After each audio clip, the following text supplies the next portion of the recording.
150 hospital visits for carbon monoxide poisoning. As an ER doctor myself, let me tell you, this is not something to mess around with. Carbon monoxide often doesn't give you a warning before it kills you. It doesn't just kill you, it kills everyone in the household, oftentimes at the exact same time. So if you're going to use a generator, remember, always outdoors, always well away from your house, at least 20 feet, ideally more. Keep it well away from windows, air intakes, doors. And to reduce the fire risk, be conscientious about the type of extension cord you're running to it. It's got to be of a thick enough gauge to handle the load. And if you're not sure what you're doing, ask someone who does know what you're doing. I wanted to touch briefly on the availability of prescription medications in pharmacies right now, particularly in the aftermath of Hurricane Ida. There's actually been quite a lot of progress in pharmacies reopening in the past week. So it's most acute in Region 3, the river parishes, Assumption, Lafourche, St. Charles, St. James, St. John, St. Mary, and Terrebonne. I'll tell you, in those 7 parishes, there are currently 26 pharmacies open as of this morning. All the independent pharmacies in that area are open. All of the Walgreens are open except for 2 locations in Houma and 1 in Thibodaux. All of the CVS locations are open except for 1 location in Houma and 1 in Luling, and all of the Walmart locations are open. So odds are, if you live in an affected parish, your pharmacy is now open. There was a question yesterday, and I apologize, I don't remember who asked it, about insulin specifically, and there was a tight supply of insulin the past couple of days. This was specifically related to the number of people who, due to losing power and having temperature excursions on their own insulin, had to go refill that. We've spoken to the major pharmacies in the area. They all are expecting resupplies of insulin today and tomorrow, and expect to have enough supply for everyone who needs. So if you were unable to fill your insulin, please try that again today and tomorrow. You should be able to fill it, and we have assurances those pharmacies will have enough stock on hand going forward that shouldn't be an issue anymore.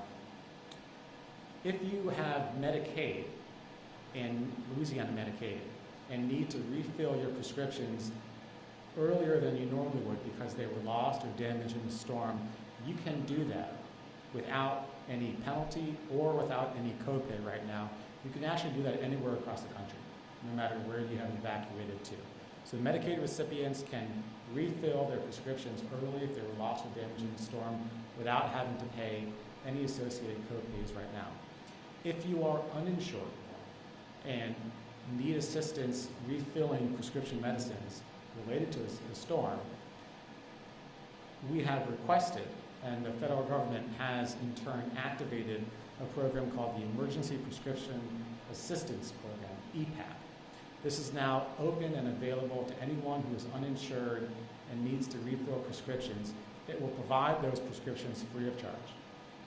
So if you reside in an affected area in Louisiana and need assistance refilling prescriptions and you're uninsured, no matter where you are currently in the U.S., you can get those filled free of charge through this program. You need to call the EPAP hotline, it's a federal hotline, give them your information and enroll. Once you do that, you'll be able to get your prescriptions refilled. I'm going to give that number.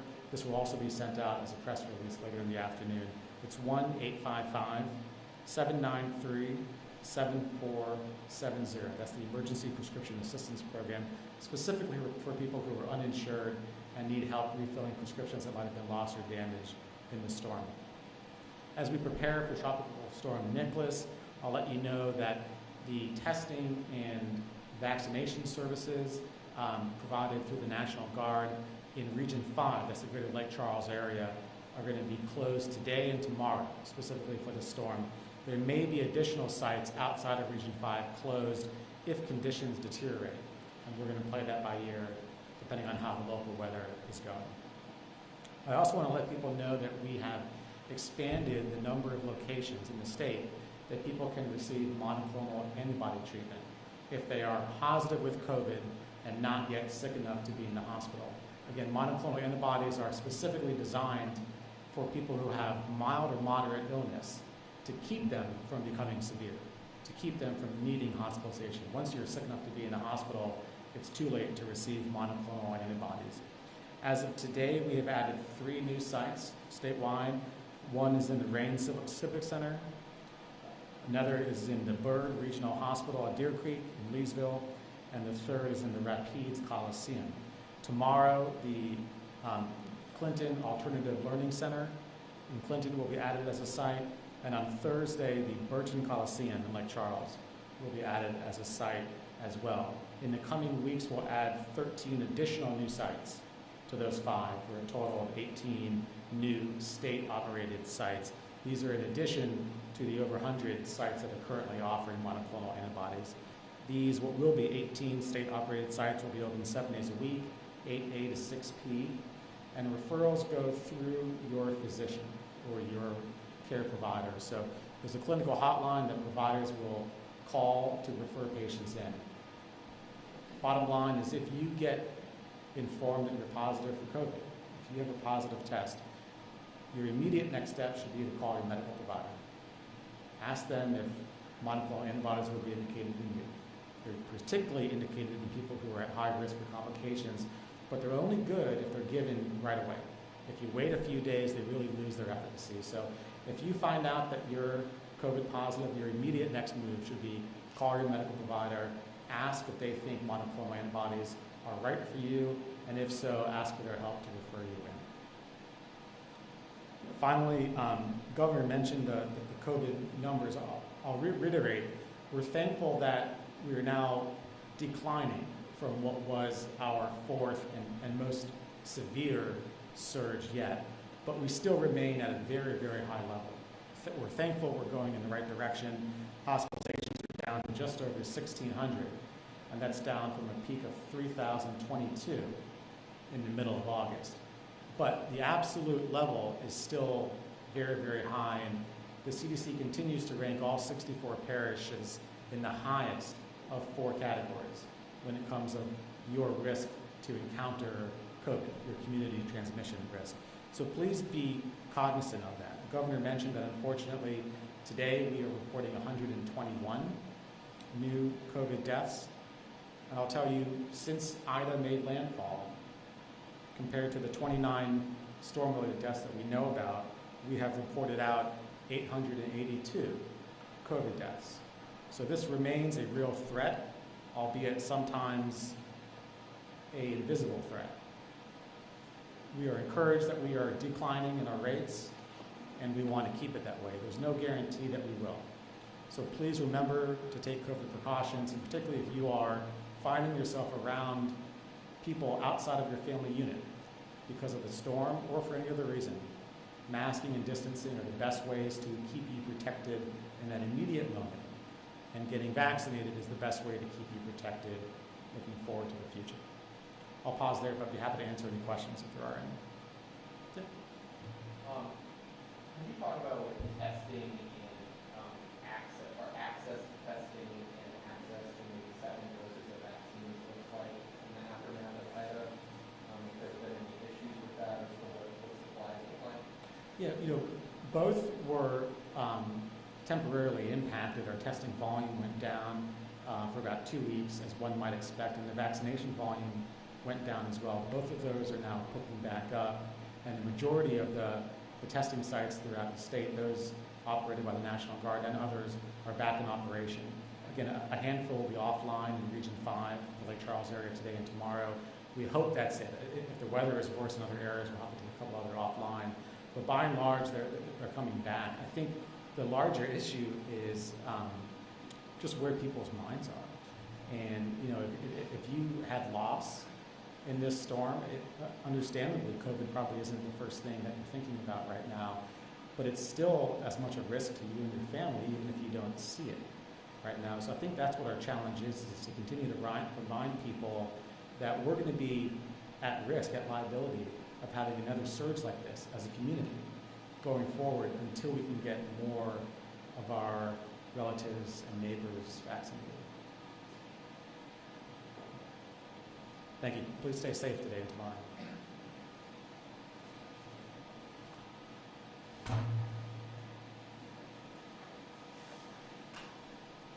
Thank you, Dr. Kenner. And I will take some questions and remind you I've got some individuals over here, Major General Keith Waddell, Colonel Mark Davis with the State Police. We've got John Long from FEMA, Chip Klein with CPRA, and we also have Jim Wascom, who runs Sept for us. Yes, sir. Do you have a sense of, when folks should maybe hunker down, like, it's on work, but maybe, what's the time frame for when folks should, stay at home and not go on board? Yeah, because of Nicholas? Yeah, I think it's a function of what they are told by their local officials, but also watching the weather forecast on the National Weather Channel, I should say the Weather Channel or local news, and to see what the conditions are. Obviously, we're talking about a threat of excessive rain and the flash flooding that's associated with that. And by the way, river flooding is possible too. And so individuals typically have a good sense of when there's been enough rain in the area that these hazards are going to be present. And when they're present, please don't get out there and drive in them unnecessarily, and don't ever drive through water that you don't know how deep it is. And I'd remind you that to use 511LA.org. It has real-time information about road closures. Just be mindful that it's always possible that as a motorist, you're going to beat DOTD to the spot, and you're going to discover the road is impassable. You might discover it after you've been unable to get through. So just asking people to be very careful and monitor the guidance you're given from their local officials.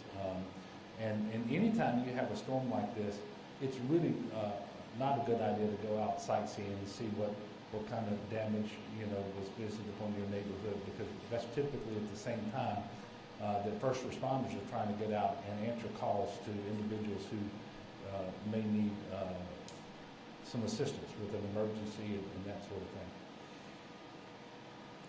Yes, sir. You mentioned the CPRA collecting a list of digits and whatnot that needs to be cleaned out. What's the timeline on that? Yeah. Well, I'm going to ask either John Long and or Chip to come up. It's a process that you go through where the NRCS typically would be tasked to run the program, emergency EWP.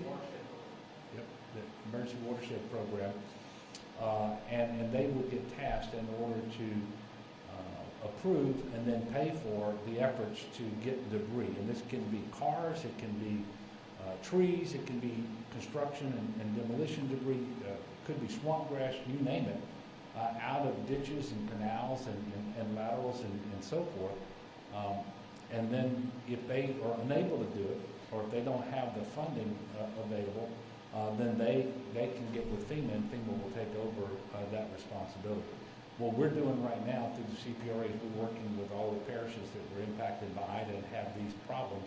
We're getting their priorities from them, which canals, which waterways, and so forth have the debris in the highest order of priority that needs to be removed, and then working to get the NRCS to either undertake that mission or to let the parish and FEMA know that for whatever reason it can't, and then try to get a tasking out of FEMA through the public assistance and the emergency protective measures, because we still have to clear this debris in order to make sure that additional damage isn't sustained because of weather events such as Nicholas that we're currently getting, or another storm that may come after Nicholas. But we expect to have hope and expect as well to have some resolution on this within the next day or so. Is there anything else that we need to add to that? I think you covered it, Governor, unless you have more questions. Look, thank you all very much for continuing to cover this. We'll let you know tomorrow if there'll be a press conference. It'll depend on what happens overnight. I do want to encourage people to take the threats from Nicholas very seriously. Obviously, if you and your family are not fully recovered from Ida, then you have a heightened sense of vulnerability here and probably are more likely to take this seriously. Other individuals may not do that initially, at least, because they see that it's not a hurricane. I just want to remind you that it wasn't even a named storm in 2016 that caused massive flooding across most of the state of Louisiana. It was Hurricane Ida, long after it ceased being a hurricane, that actually resulted in the death of more than 60 people in the Northeast and caused catastrophic flash flooding. So we've been given a forecast across central and south Louisiana that calls for an awful lot of rain. And that forecast is shifting over time, and we have to be very careful to make sure that we're up to date on what the most recent forecast is. But if you live in South Louisiana, you can expect a lot of rain. You should anticipate flash flooding and potentially river flooding. This is a very serious storm, particularly in those areas that were so heavily impacted by Hurricane Ida. So let's continue to be good neighbors. Let's prepare ourselves and our families as best we can. Let's check in on our neighbors, especially the older neighbors and those that have special needs. And then let's be safe. Let's not do anything that causes an unreasonable risk of harm to ourselves and to others. And that means don't get out sooner than you should and drive around. It also means don't spread COVID unnecessarily. Still an awful lot of COVID out there and transmission that's happening and so forth. So let's continue to work together, and I'm sure that we're going to get through this, and I'm praying that we'll get through this in better fashion than might be the case if people aren't sufficiently careful. So thank you all very much, and we'll let you know about the next press conference as soon as we schedule one. So thank you.